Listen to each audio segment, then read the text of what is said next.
Too late. Just good afternoon to everyone. Just let everybody know we're actually live now onto YouTube. So just be aware of that. Good afternoon and welcome to another episode of People Talk. My name is Paul Lawrence, and it's another Sunday afternoon. Normally, when I have the show, the first thing I say is how great a week it's been and how wonderful and all of that. This hasn't been such a week. Not for me personally. For me personally, it's been great. It's been brilliant. But we are a part of a wider community. And I think the best thing I can say is that when your community is suffering, doesn't matter what it is, even if it doesn't affect you directly, it affects you personally. You know, when I decided on this topic a week ago, the original title, and I don't want anyone to think I brought them in on the false pretenses. The original title was about domestic violence. That was the idea of the original topic. And I always knew that that was going to be a popular topic anyway.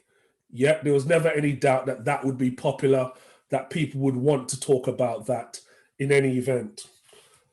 However, unless you've been living under a hole socially, events over the last week have certainly taken a very different turn. And I sort of felt to myself that I would be doing the community an injustice if I didn't use my platform such that it is to address this from a different angle. And so, you know, late in the week, around Thursday, Friday, I dropped the core title of domestic violence, and I decided to try and see if we could do a show where we focused more on the way we as a community, black, white, doesn't really matter to be honest, but the way we as a community handle issues of sexual abuse in the community. Now, let's be clear. The entire topic is a trigger for a lot of people. Yeah.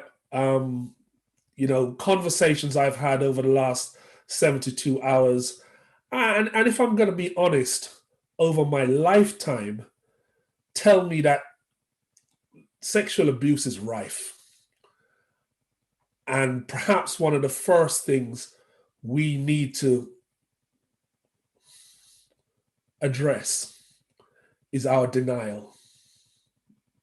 You know, we in the black community, quite specifically, will happily point at the average white guy and we will label him a pedophile, and we're happy with that. And, you know, we will cry them down and we will say, you know, this, that. And don't get me wrong, I'm not saying they don't deserve to be cried down. I'm just saying that we don't tend to take a look within. We have this attitude where we don't look within. And it no longer serves us, if it ever did. It's time for us to start to be very honest about the damage that is being done within our families, within our homes, within our extended family, within our communities, by people who far too often we know. You know, one of the saddest things about this topic is that over the years I've been on social media, I've watched us laugh about that uncle that no one leaving the kids with, you know? We've laughed about it, we've joked about it. But we're talking about this from actual experiences. And at the end of those experiences, I will hazard a guess that there are some traumatized young people who may now be adults who are carrying that trauma. And so that joke don't swim no more. If it ever did. And this is the crux of the issue. So if I give you a little bit of background before I start to introduce my guest and we crack on, there was a case in the media of a gentleman. He's gone to court. Court's been decided. He's been found guilty. And that's what sort of brought my interest to this. Because before he was found guilty, one of his victims, and I'm saying victims now, I'm not saying alleged anymore, she was on social media saying, you know what, this guy did this to me. He absolutely did this to me. He did this to many more ladies that I'm aware of. This is his pattern of behavior. And she wasn't looking for sympathy. Let's be crystal clear. What she was asking the community is, why do we stand by these people? And that's what caught my eye with her pleas. Yeah. She was asking, why do we as a community know these men? As, you know, it's not exclusively men, and we're going to talk about that later, but predominantly are men. Why do we stand by them? All of these men have brethren who they break bread with. I know me and my crew, we you know, before lockdown, on a Friday, we'd go out, we'd eat our fish, and we'd chat all sorts of rubbish and foolishness. But I would like to think that if we were aware of one of our crew acting in that way, we would call him out. We would take him aside and within the boundaries of the law, boss him ass. Because it's not acceptable. And this lady was trying to ask, why wasn't this happening? She was asking that same question of, because this guy was relatively high profile. I didn't know him because I'm not into that type of music, but he's relatively high profile. And she wanted to know why the organizations were continuing to support him. You know what? Events got past that. And we got to a point in the week where there was a massive, massive viral video very much on this same topic. And that's what directed me to where I am now. And that's why I'm talking to the four ladies I'm talking to. And I want to say, it's not that I can't get men to talk about this topic, because I can. But you know what? In our community, we lean very hard on a few people, both men and women, by the way. And you won't be surprised that 3 of the people who are on my call today actually have been on my call before. Yeah? One of them was actually on the call before when we did domestic abuse. And I say that to say this. We lean very hard on the few people who are either articulate enough, knowledgeable enough, passionate enough to speak on these topics. And if one thing comes out of this show today, one single thing, is that I want individuals listening to my voice today to find their own voice. And what we're looking to examine today is how you can find your voice in a constructive manner. In a manner that feeds the survivors. You know, years ago I learned you don't call them victims. Yeah? We feed the survivors rather than feeding the abusers. Let me be crystal clear. In the past, I tried to out an abuser. And the net effect of my actions was that he was able to run for cover. So I'm talking from a position of experience in this. He was able to run for cover and pretend that he was somehow the victim. That somehow we were ganging up on him. And he got his story straight. He slurped off. But he's still out there. I don't know if he's still behaving in that way, but he's still out there. So we have to be careful about our actions. And we have to be careful about how our actions impact on the people we claim to be speaking on behalf of. This has been my longest introduction since I've been doing this show in April. And that's because of the level of passion that is in it for me. Yeah. I'm not even going to pretend like my life has been absent from any sort of abuse. I know the household I grew up in. And that's all I'll say. Because I don't want to offend any of my family, my older family, because the perpetrator of that violence is now dead. But I know where I'm coming from with this, and I know how it makes me feel when, in a misguided attempt to sort of, do something, the perpetrator goes free as a consequence of that. Or worse yet, the survivors hurt more, and as is often the case. So that's my Paul Lawrence soliloquy for the day. I'm hoping I don't have to talk much more. I've already shared the YouTube link. Please, for those of you who have people who probably not inclined to share with us on Zoom, you can share the YouTube link. It's also up on my Facebook page, www.facebook.com/idleyardie. It's there. I'll be filtering it through as people introduce themselves. So I'm going to start in the order which people joined, even though Nicola cheated and she got her husband, I'm assuming, because she's too young to have a picnic at that age, so it must be her husband. You joined first. Just ask you to unmute and introduce yourself, and just a couple of words of what you bring to this topic. Hello, good afternoon, panel members and also people that are watching.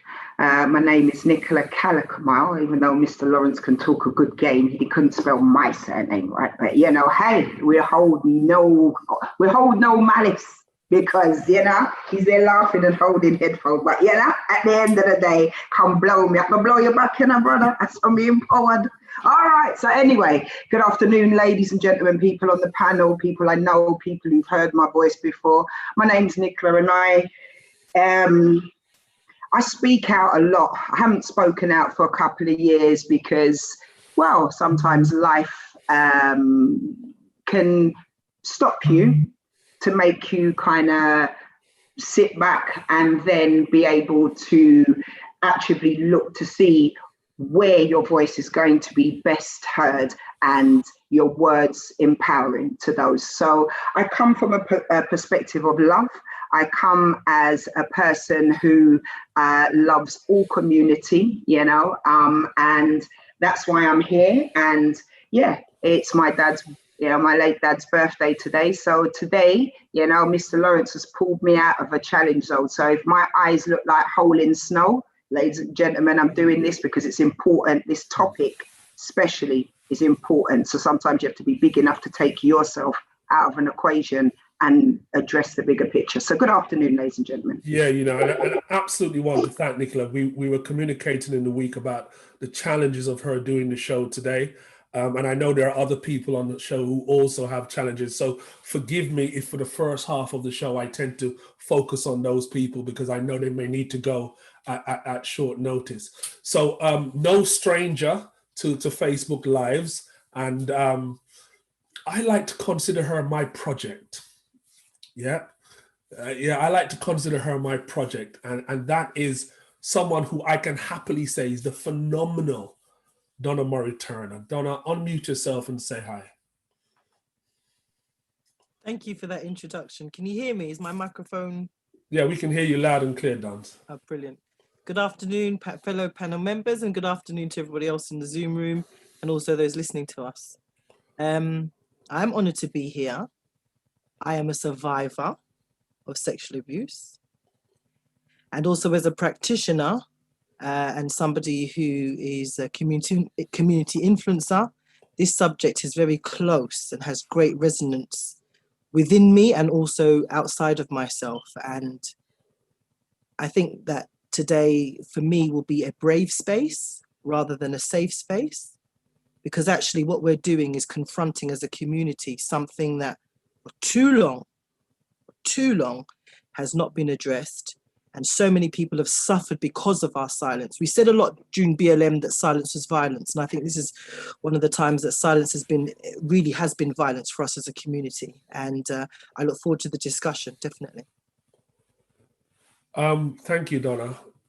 The next person I'm going to introduce is someone who I wouldn't say I met recently.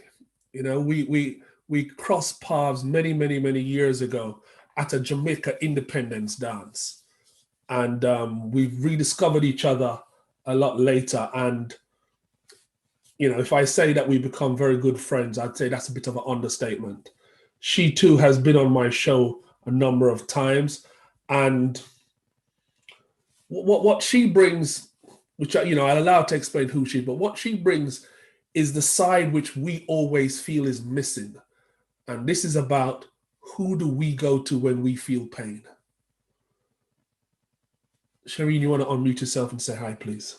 Hi, my name is Shireen Barrows. I am a counsellor, and I also run an organization called SAB Counselling Service. I work for the NHS as well as a local charity. This topic is very close to my heart also. I have not only clients, a number of clients who encounter this, but I too am a survivor. I would say 1 in 20 children in the UK will experience some sort of child sexual abuse. And my role today is to give you some of the signs and the awareness when you suspect that someone is being sexually abused, and also the repercussions of sexual abuse to when they become adults. And that's what my role is today. Okay, now the fourth and final guest. Some people are sure that me and this girl have been together for years. Little do they know that we've only met physically 2 or 3 times. But she continues to poke at me on Facebook, sowing the seeds of this conspiracy theory about my love life. But you know what? She's cute, so we can work with it. Yeah, I've been linked to worse. But more importantly than that, and certainly her reason for being here today, is her passion behind this topic. Yep. You know, there are some times when I need people for a topic where I struggle to think of people who I know, A, I can call on, and B, who I know will say yes. Yeah, she's not going to be here for a long time today. So we're going to start with her. Sarah, please unmute yourself and introduce yourself quickly. Okay, hi everyone, panel members and guests, and thanks for having me back, Paul. I really appreciate it. So just a little bit about myself. I've worked in the sector of domestic and sexual violence now for about 20 years, probably longer than that now. I've delivered training to statutory, voluntary groups and organisations. I've done quite a bit of recent work around victim blaming and consent, going into schools and teaching year 10 and 11s about what consent is, and also looking at the sort of like wider aspects of victim blaming and also trauma, so sexual violence trauma, domestic violence trauma, and how that affects survivors and trauma responses as well, because I think what we see a lot of now, and even over these last couple of days and weeks, we're seeing trauma responses. Don't stop here, because we're going to stick with you for the time. I said I know you have to leave early, so I thought I'd stick with you. So I want to kind of, before we start talking about solutions and things that people can do, I don't know if you can, but can you shed any light on why there is this enormous wall of secrecy within our community when it comes to stuff like this? Okay. I just want to say that what happens in our community might feel very isolated to our community, but the nature of sexual and domestic violence, this is how it manifests in communities as a whole. So it's not just isolated to our community. I think in our community, the issues that we have is there's a lot of shame. There's a lot of, we don't take our business out on the road. And there's also that kind of thing. I don't know if anyone can remember the film Dance Hall Queen, yeah? And there's a particular scene, and there's Uncle Larry, right? And the daughter says, "Mama, how could you do that to me?" And she says something along the lines, well, if it wasn't for Larry, we wouldn't eat. Okay. So when we start looking at things kind of like historically, we see that there was a lot of kind of almost colluding with abusers, and it was sometimes seen as a means to an end. You have to learn, you have to this, we don't talk about this, we hide this, we want to protect the abuser, we don't want people knowing, we're scared of what the police will do, we don't want police brutality, it's better we deal with it ourselves, nobody needs to know. There's all these strands and all these reasons why we don't share, but it is not exclusive to our community, all right? And also sometimes people love the abuser, they just want the abuse to stop. That's quite a natural thing. If you're a child and you're being abused by a loved one, a sibling, a father, an uncle, a cousin, yeah, you love that person, you want the abuse to stop. You know, you don't necessarily want them to be taken to prison, you don't want them dead. You want the abuse to stop. And I think this is something that when we're looking at things being victim focused or survivor focused, we need to understand that the needs of a survivor or the needs of a victim are not necessarily kill them and lock them up. The needs of the survivor is love me as a human being, stop abusing me. That can also impact on that. You know, I can see everybody else sort of nodding away. Nicola, again, I understand the day that you're having today. So thank you so much for joining anyway. You're very welcome. Very welcome. I totally agreed with what Sarah was saying there. You know, I myself am a survivor, and I think that part of the reason why I became motivated to help the world, my son, he constantly says, "Mum, you're trying to save the world," is because when my when my period of abuse, sexual, mental, emotional, physical, when it really came into its fruition, as a child, I had nobody to turn to, because like what you were saying, Sarah, these people, you know, the person was within the family, and it was like, I'm not going to get believed. And then when I did disclose, I had a bucket of urine thrown over me. I was told I was a home wrecker. I was told various things. Do you know what I mean? Things that since, you know, coming to this ripe old age of 47, I've been able to look at myself as the survivor. I've been able to forgive any kind of I don't know if it's the right word to say, but any kind of misinformed judgments of my behavior as a child, because I realized I was a child. So how could I have been responsible?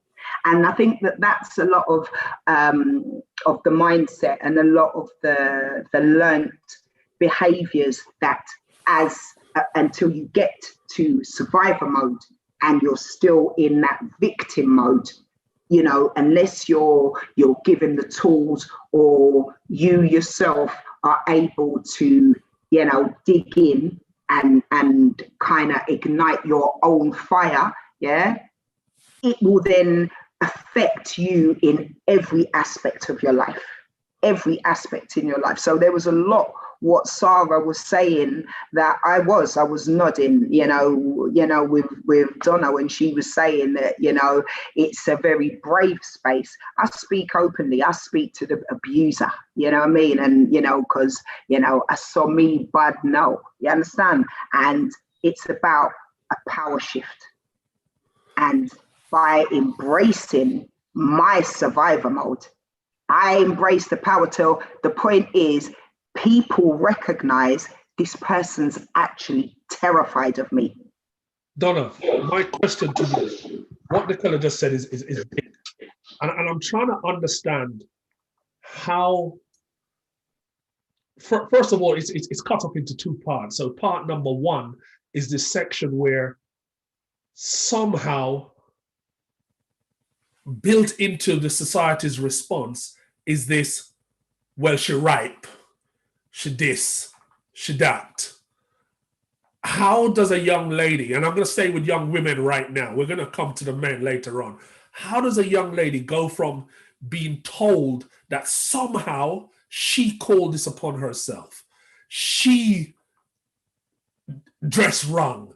Look how she tall, look how her breast big, look how she this, look how she that. As if those are justifications for the action. How does she move? How do we trap? I don't know. There's so many questions I have. How do we trap the young ladies in that psyche and then expect them to turn out as powerful as Nicola when they're in their 40s and 50s and speak out suddenly? And, you know, if they don't speak out, it's because it never happened. How do we do that? I am that child you just described. I was 5'9" at 10. I had breasts, hips, pretty much as I am now is how I was at 10. I think my first uniform for secondary school was a size 16. My nickname was somebody else's mum. So I have been that child, tall, overly developed. I had my periods at 9.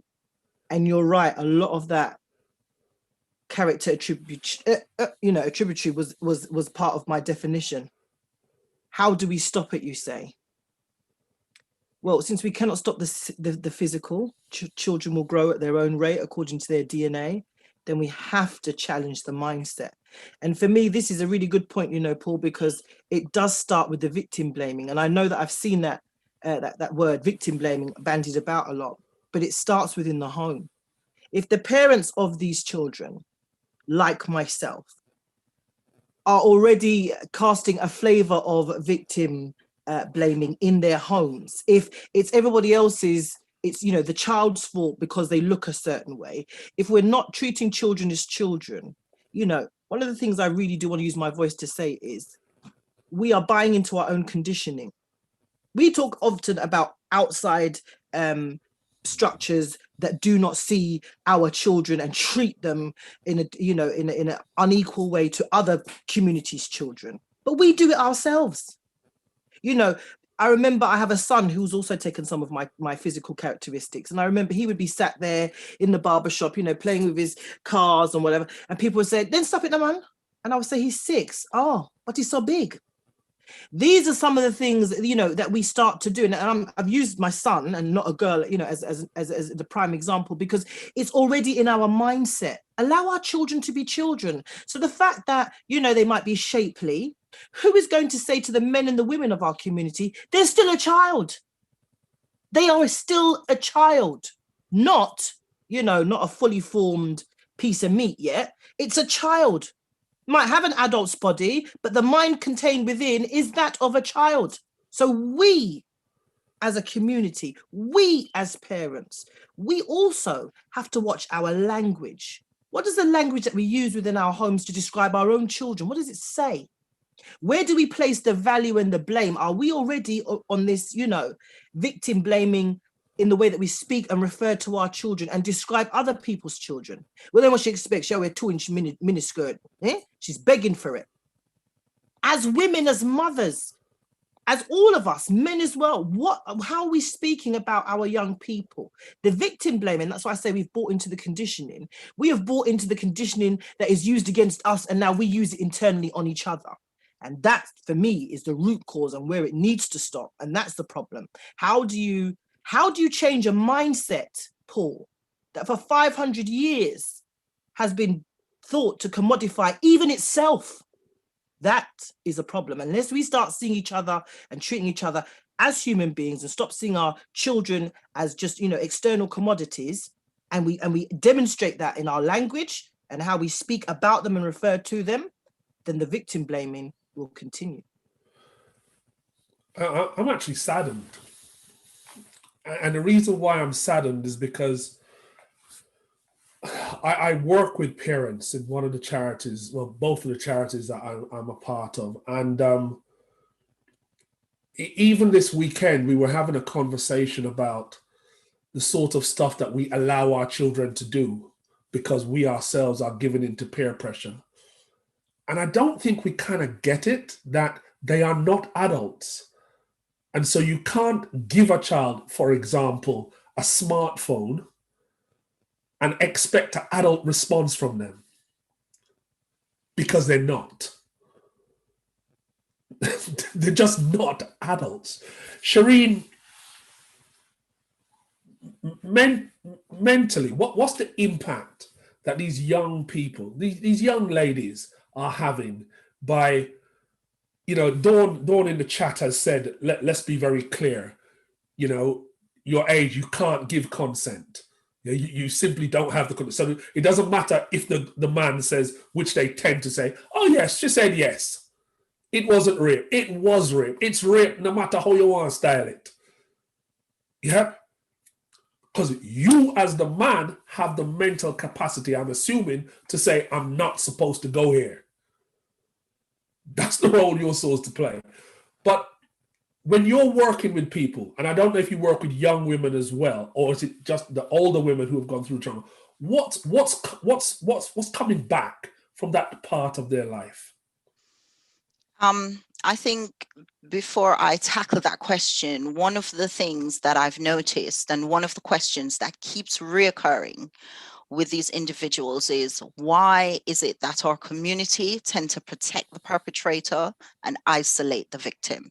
Why is it that, all of a sudden something happens and it is about, okay, he didn't mean it, or forgive him, rather than actually focusing on the victim themselves? Now, there are a number of things that can show up in the person's life: depression, anxiety, eating disorders, self-harm, post-traumatic stress disorder, even suicide itself, because especially if the victim feels blamed or the victim feels as though there's no way out, those are the feelings they're going to have. It does come with guilt and shame. And they're the ones who feel they've done something wrong. For example, in the Asian culture, it kind of removes the ability for them to get married. They look at them as broken or stained. And in our culture, it's like that person is a Jezebel. As Nicola said, she basically said she's being accused of breaking up somebody's marriage. When a grown person make the decision to have sex with somebody under the age of consent, regardless, it is sexual abuse. It is rape. Quickly, Shireen, before you go, I want a quick question, because I know Sarah has 10 zillion upon it.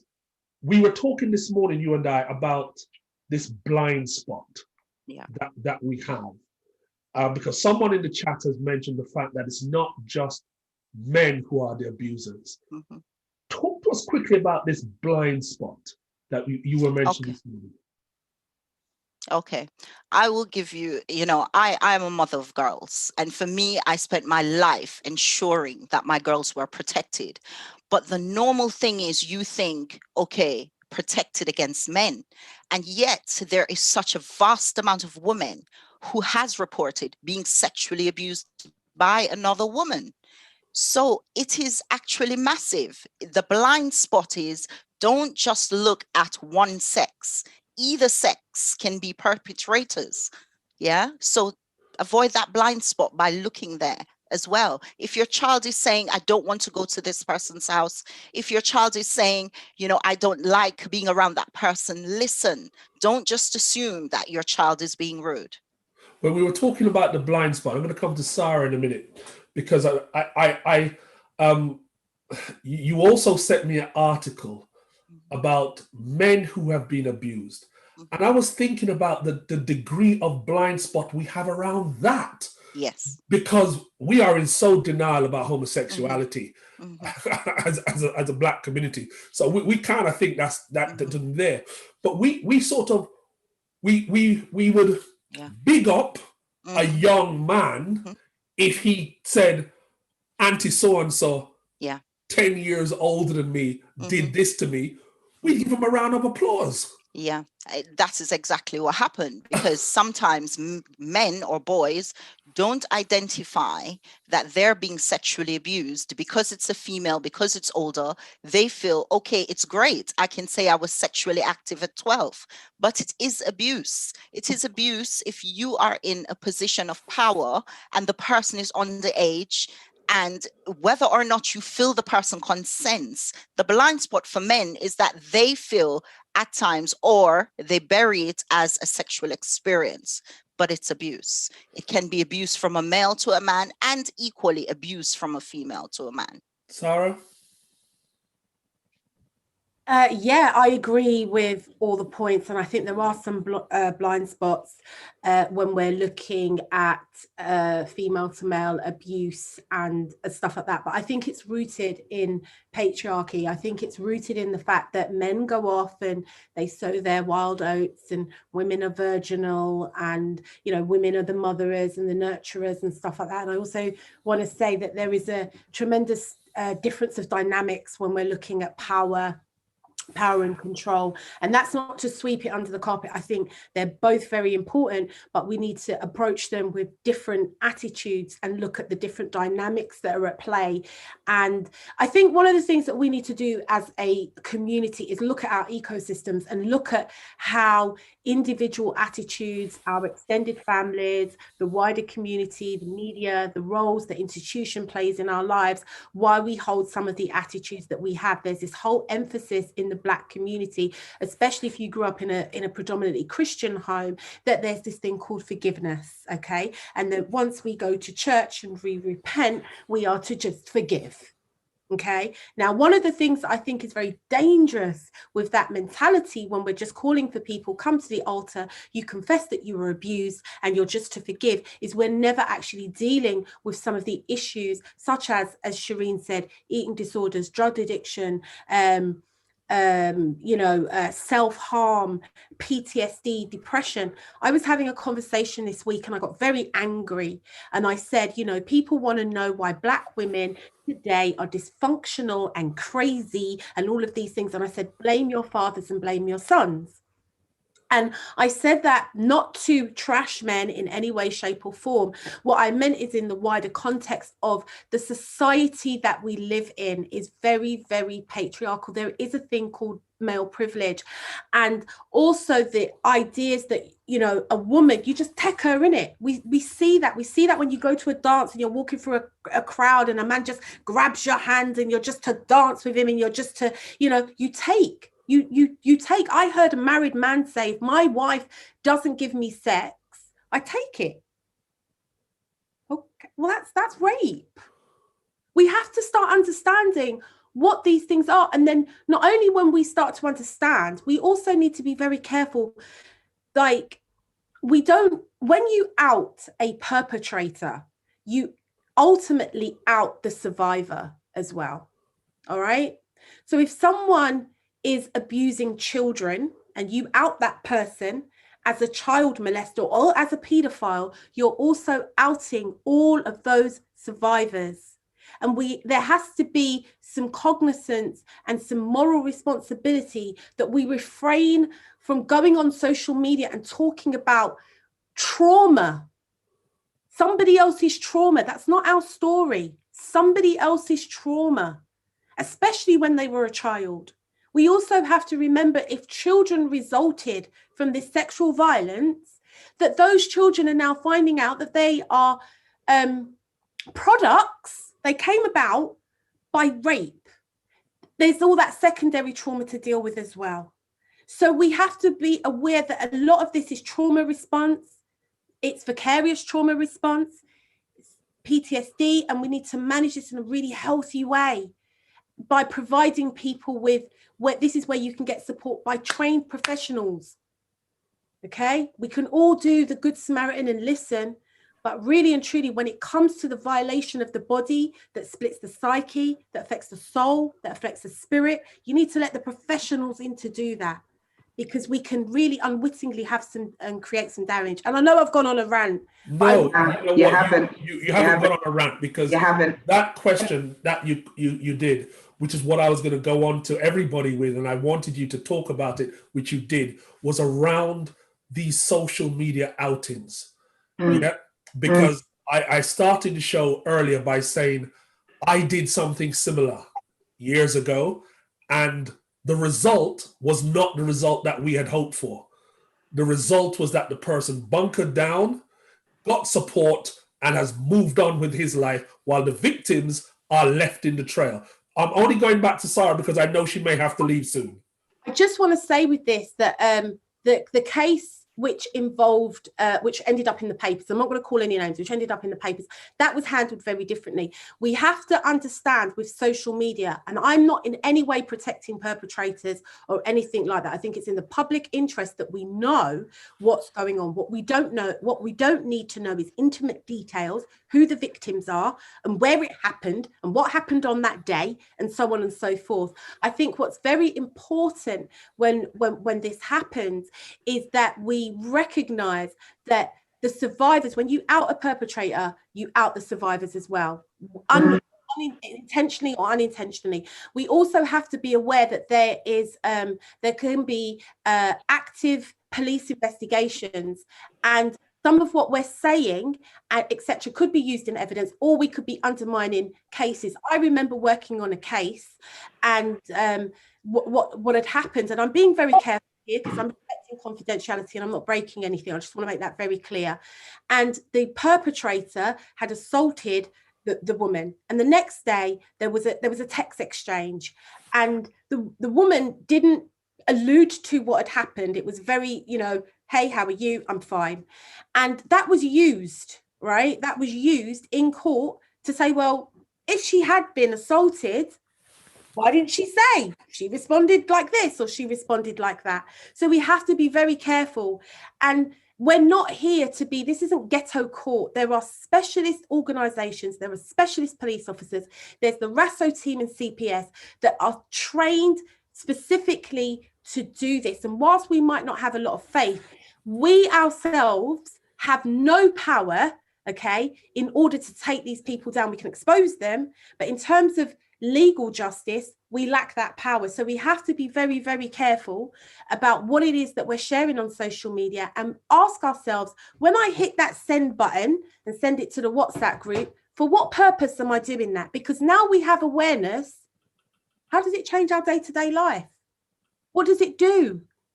Now we have to be very careful, okay? We have to be very careful that we don't undermine police investigations. Nicola. So I agree with the vast majority of what you were saying. And one of the things, because I've been albeit I've got my glasses on, so I'm seeing some of the comments that are coming at the bottom. And, in regards to that video that went viral now,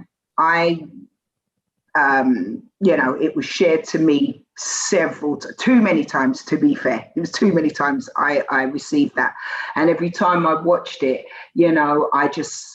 my heart broke, because you could sense the sister's anger, her passion, her disgust at the whole situation, the fact that historically this has been allowed to go on for years. And I think that the vast majority of people here and also watching would agree that it's the whole closed, the secrecy around it that just makes a person who has been subjected to any type of abuse, it just makes it worse. But on the premise of watching that, I then, I got to find out that the perpetrator has 80, let me say that again, 80 children. How many of those children, how many of those mothers were actually, you understand? You imagine the conversations that they've got to have now. And I cried tears. And that's the point. Tears. That's the point that I think is being missing. And yeah. I think that's how many conversations now have them kids got to be like, hang on a minute, was I conceived in this way? Did this happen to my mum? And the whole dynamic. And this is why I agree that it has to be managed by professionals. Do I think that it was wrong for a person to air their thing on social media? Well, I'll be a living hypocrite if I said I don't agree with that. Because if I've got something to say, that's how I'm making sure everybody hears it. But that's just how I roll. In regards to the whole church thing, if you don't know this, may I tell everybody for free, God runs things, yeah, as far as me concerned. Now, you can't go to some pastor who is only made of flesh and blood and feel that he is going to be equipped to deal with you and your personal circumstances. Only one big person can do that, him called God. And you have to get to a point in your life where you feel that, you know what, I'm that down, the only way I can go is up. Me know that from personal experience. That's why I'm able to walk without fear, to speak without fear and condemnation. And I speak with conviction because I know people around you will fail you, but God ain't. And that's the person who healed me from my historic abuse that, you understand, that kept me in a place. By the time I got to 16, I've made several attempts on my life. Now, people who know me, yeah, they'll be like, huh? She's just got a bag of, it's like people think I go to bed plugged into Duracell battery. When I phone people, people start laughing. Dion's laughing because, you know, yeah? People start laughing because they're like, Nick, because I've got all of this personality. But this has come as a result of wearing two faces. One face when something triggers me and I go within, yeah? And I can't move.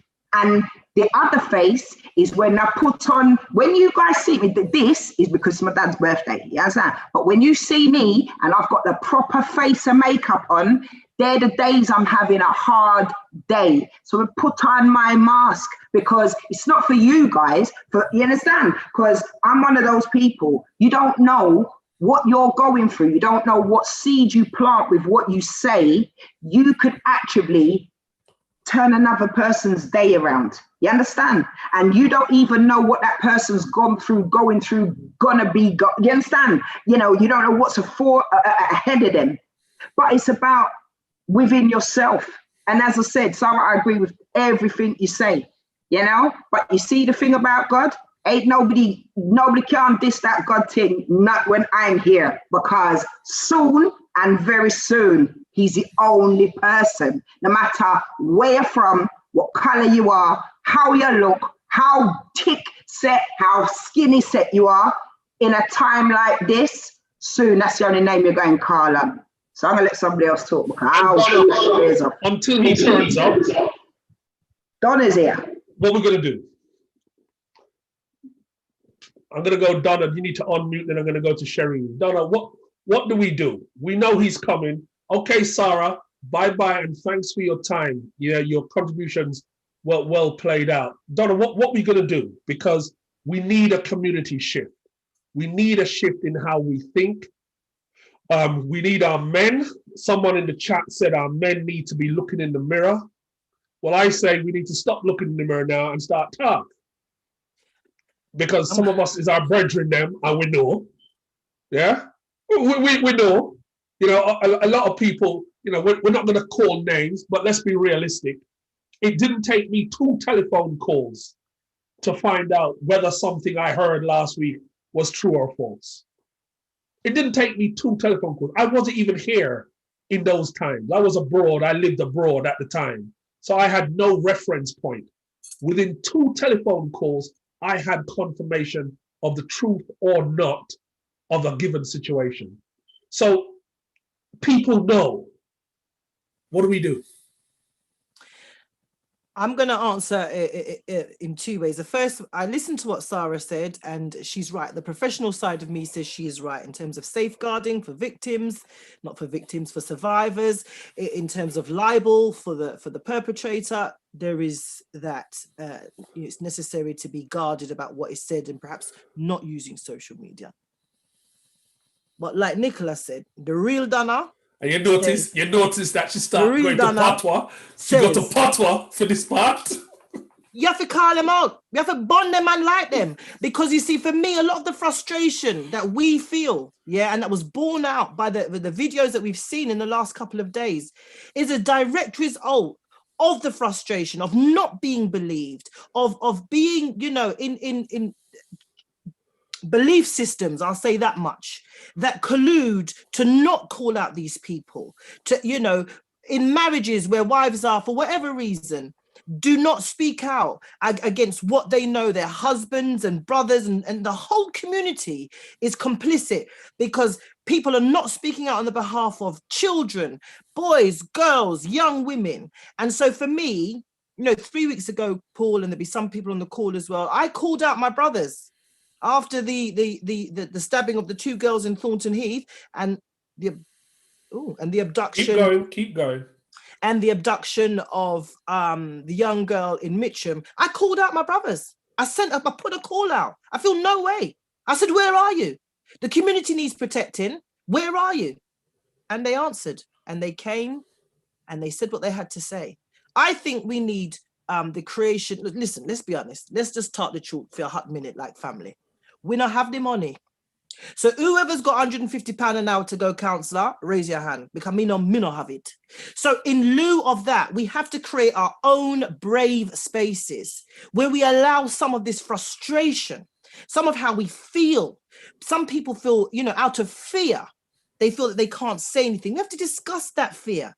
We have to call out the church leaders, the community leaders who know that these things exist and have done nothing to change the narrative. That is what I strongly think we need to do. And on the flip side of that, we have to find out ways of supporting the survivors for more of them to come forward. If they feel that every time, and this is where Sarah's point bears fruit, if they feel that every time they may disclose, it depends like Paul, you know, because somebody else is burnt by it, so they're going to go on there, people are not going to come forward.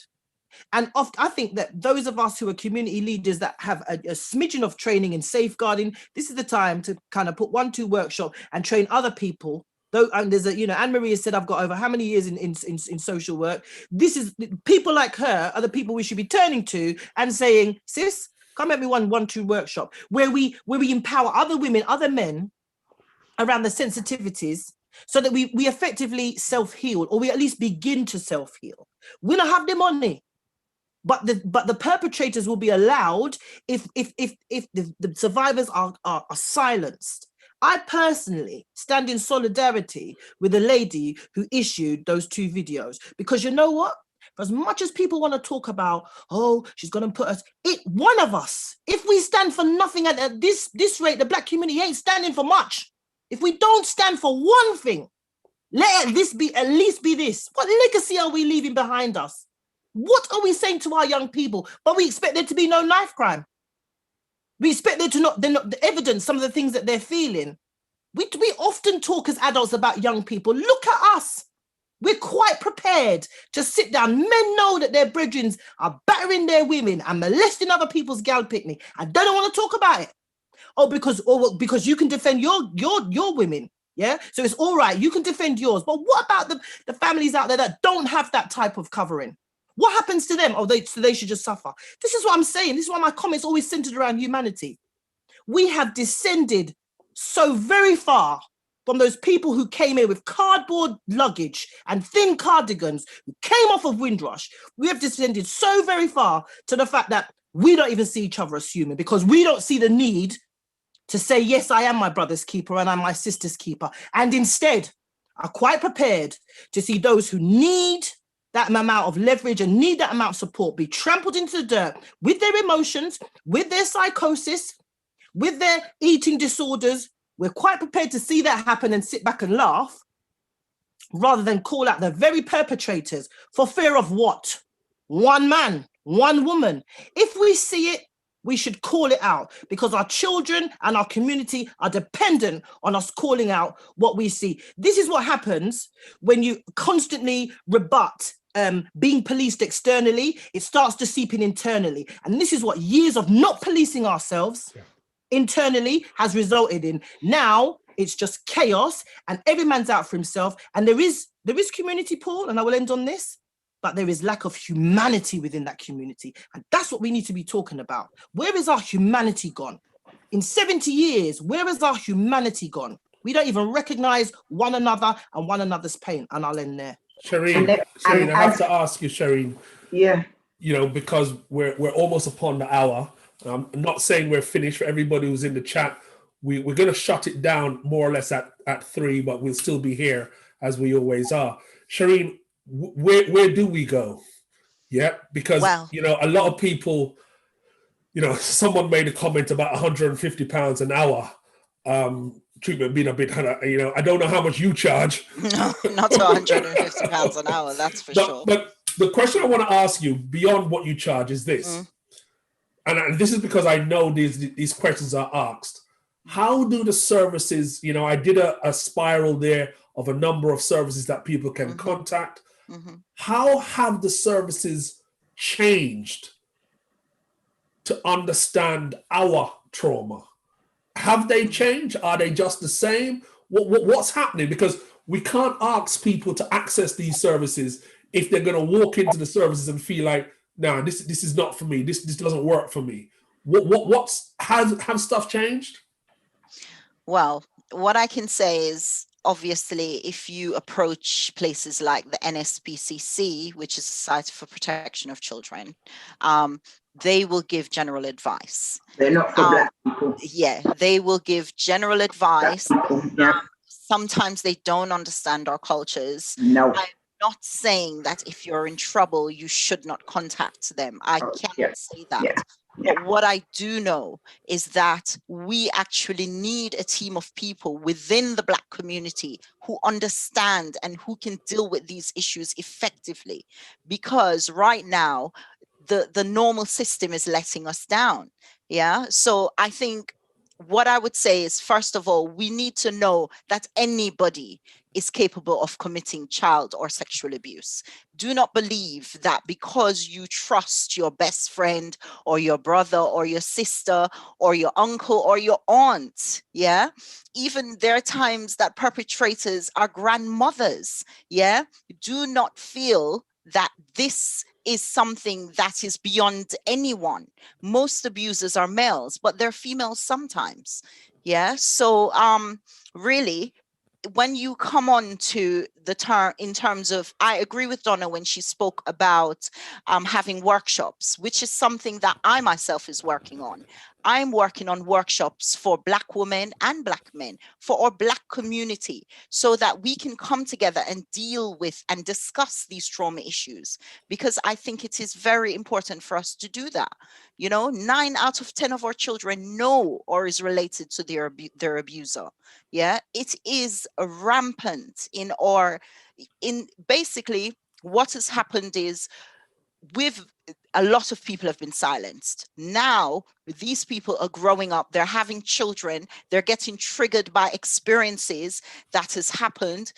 They want to protect their children too. So what do? We actually come together as a community, similar to what Donna is saying. But I'm also going to tell you about some changes in behavior that happens with a child when they're being abused. Bedwetting. If they're all of a sudden wetting their bed and they hadn't, they start avoiding the abuser. As I said before, they don't want to go there. They cry when you take them there. They start with sexually inappropriate behavior. That could be even looking at porn. It could be the way they touch someone else. Physical problems such as STD or pregnancy. Problems in school. Sometimes these children give clues. So as parents, we need to listen. They may not say straight out, this person is abusing me, but they may say, I don't like this person. Or, I had a dream about this person and they did this. Listen intently as parents.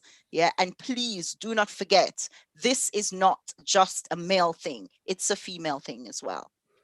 Look, guys, it's been a fascinating hour, and what I'm going to do is just quickly. I'm on the verge of disconnecting us from YouTube, and for those who have been on the Zoom before, you know that the talk takes a different level when we disconnect from YouTube. I have to say a quick thank you to 2 people who contacted me this morning and said to me, Paul, I know you know better, but don't call no name. Yeah. And one of them is my Sunday competitor and friend, Eddie Nesta, who called me early in the morning. Yeah, hi, Eddie, I know you're watching. And the other one is Dawn Martin. Dawn is always on the cause as well. So I'm very grateful for you guys having my back on this. I did feel it was an important topic and it was something that we needed to talk about. And the talk will continue, Nicola. Paul, before you go, you see, enough love, Eddie. You know that I follow you and you know, we have our little conversations and Dawn. But you see them attitude? It's why we're in the mess we're in. Yeah, it's not that. It's because I'm broke. It's because I'm broke and they know I can't afford another legal case. In two lime of just tickets, you know, the man's a millionaire sitting down there. We're all eating beans and white rice and he's sitting down eating the whole steak. No, but what I'm saying is, so put your book down, yeah? At the end of the day, yeah, we have to stop being fearful. And that is what it is. As a Black community, we have gone through copious amounts of trauma. And you see, a regular counsellor isn't going, it just scratched the surface. It's all about traumatic. A lot of these people have been through traumatic experiences, but we cannot live in fear. You think if a Jew man violate a next Jew man, the Jew community ain't gonna go and go down that road? You think a next Jew gonna tell a Jew, don't go and pull up the Jew man? Heck to the no. So this what we gotta stop doing. I understand it, because the person whose names that people don't wanna call is infamous, but for what? For all the things that nobody wants in their society. So everybody, you understand what I'm saying to you? Over 20,000 white people took pen to paper and start writings for a dance act on Britain's Got Talent. There is far more in a dance. If you put a dance on, I guarantee you'll get over 20,000 Black people in a one thing there. Why can't we all get together as a community and say exactly what a lot of organizations say and actually mean? Enough's enough. Let me tell you why. Yeah. And I had a long think about this. And this is my stance. I'm objective driven. Yeah. So I need to understand what is my objective. Right. So where I stand is this. Is my objective to out him? No. My objective is to shut down his activities and to get some sort of assistance for the survivors. Yeah. So whatever needs to happen to bring him to justice, if I feel that saying his name would bring him to justice, I would, but I don't. Yeah. I don't think so. One of the things I've always felt about what we do in the Black community is we gas a lot. We don't think. Yeah. We are emotion level. We are emotion driven. Yeah. We are emotional people, and we don't apologize for that. I don't apologize for that, because we are emotional people. But it is not emotions that gets results. Yeah. What gets results is that we work quietly and deliberately to collect substantial evidence against these people, and you only break cover when you have this much that you're presenting to the police. Yeah? And I know we have a toxic relationship with the police, I get that.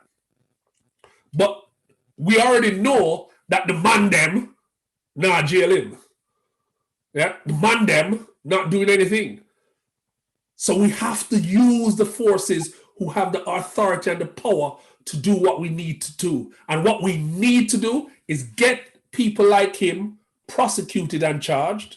We need to get people like him held up as an example of what will happen if you mess with a pit of them, boy or girl.